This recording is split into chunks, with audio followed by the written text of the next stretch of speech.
What is up, guys? You got Not the Worst here, bringing another Black Desert online video, patch notes, recap, looking at this week with the Season of the Hunt Part 3 starting off. And with that, we are getting the item drop rate boost plus 50% like we did have a few weeks ago. So this is going to be pretty nice boost to people that are out grinding and getting that stuff done. Just to note, though, the boost does stack with item drop rate buffs like the item collection increase scroll and blessing of Commissile. However, it does not increase the drop of the event pouches, which are still in effect right now. This boost also doesn't apply to Arsha, so basically every server now has the same base rate drop as Arsha for the moment.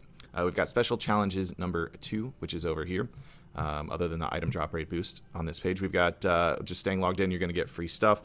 We've seen this a million times before. Up to 120 minutes, you're getting hard black crystal shards, black gem fragment times 2 at 60 minutes, moonlight shard at 90 minutes, and a blessed message scroll that's the 200% XP scroll at 120 minutes logged in. So there you go. Not that guy. Moving on from there, we've still got Build Your Guild Season of the Hunt Part 2 going on. Health, Breath, and Strength quests are also on there. Season of the Hunt Part 1, the Trina Nights and special challenges are still moving, completing on the 9th, and then the Fall Festival, we ended the Season of the Hunt Part 1 portions. Marnie Stone's World Boss rate boost and Fever Time boost. Just to note, the Marnie Stone rewards should get sent out with next week's maintenance whenever a maintenance is done then. We've got the Kragtuga Ancient Ruins now added. This is the new zone that you enter through the Hazra Ancient Ruins. Developer's note on it is essentially if Akhman and Orhistria are a little bit too much for you, come try out the Kragtuga Ancient Ruins, and you should fit a little bit there. It's supposed to be a bit easier than Akhman or Orhistria, or at least that's what they're stating there.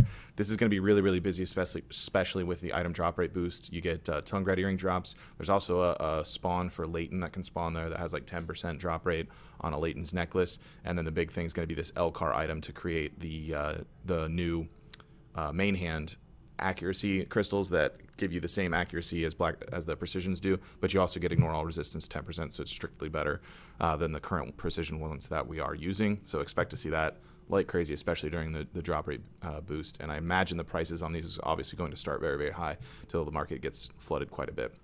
You can now move a quantity of items that equals the maximum weight a mount can possess, which is 214,000 for a horse, at once when moving the items from the storage to the mount inventory. Group 4 and 5 have been added to the pet list, so you can now set up 5 different groups for pets. You can now check the storage through your mate or butler, even when they're not in standby mode, which is nice. Improve the saving system of the world map's set auto run path function.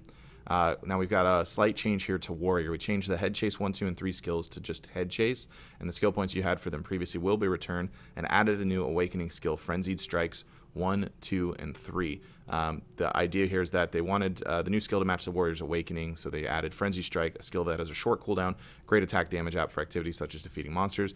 We've also unified the 3 Head Chase skill and made adjustments so that the effect of the previous Head Chase 3 would be applied when learning the unified skill. This new skill is a balance patch unrelated to Transcendence, and we'll keep doing this kind of balance patch for each character in the future. Don't quote them on that, by the way.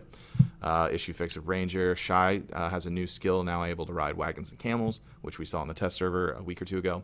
And due to the issue where Shy's DP was applied abnormally, adjustments were made so that using or playing the following skills would not activate any buff effect: Misty Haze, Twirl 3, Quick 2, or Hop 3.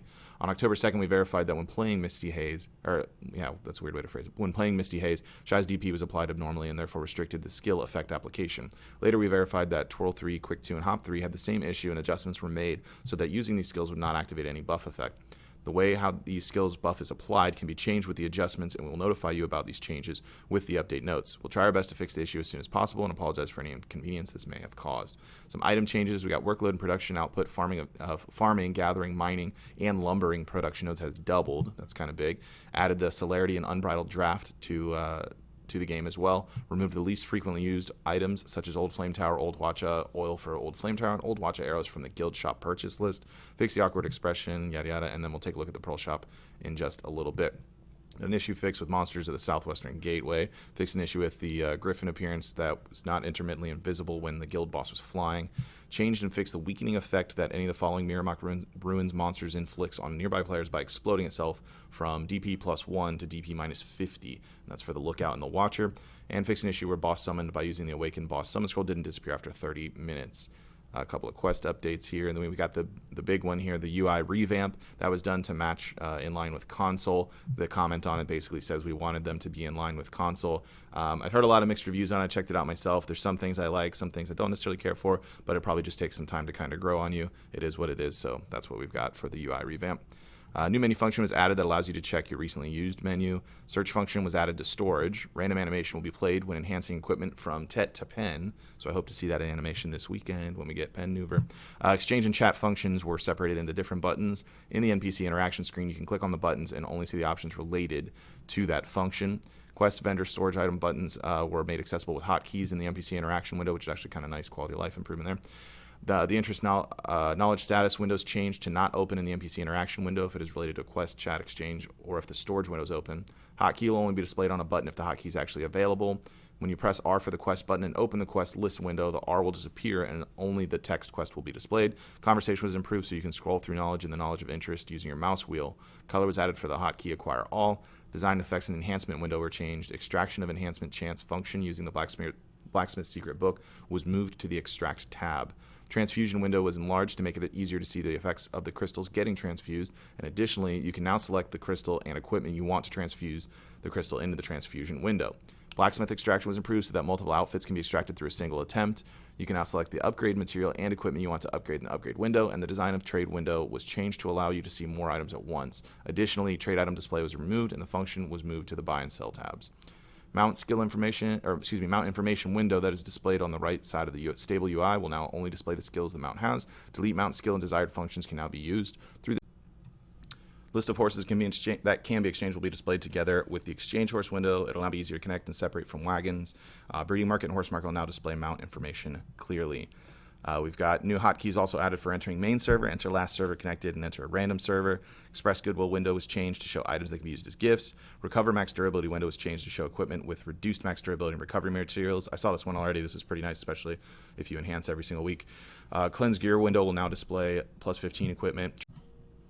Transport, send, conversation, vendor, guild auction house, registered clan guild, worker exchange, secret shop, and lordship menu. Windows were reworked, obviously, along with the UI rework.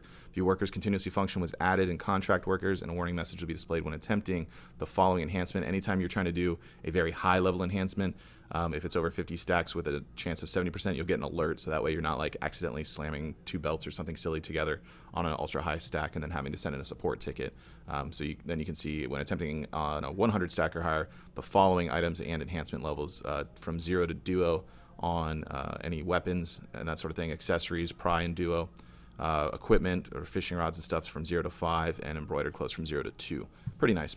Number of materials you can use when chopping or heating and processing was increased to chopping max 3 and heating max 4.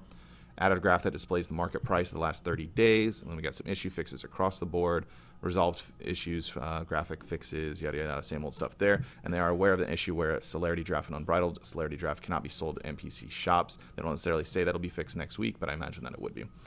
Now, for what's going on in the Pearl Shop, we got the Halloween items are brought back into it. Here's a Halloween mystery box, which is just kind of a loot box that I don't necessarily recommend picking up, but you could potentially get 3,200 pearls out of it. Bloody outfit box, a lot of pets and some horse sets and that sort of thing here. And if you're you'll also get 2 moonlight shards along with that. If you're curious what the probability of it is, they actually listed it, which is kind of cool. 1% chance for that pearl box and a 6% chance for the bloody outfit box. The pets are all at 7, that horse set at 7, and then the bigger ones, 20 artisan memories or plus 16 expansion coupon, 10% each.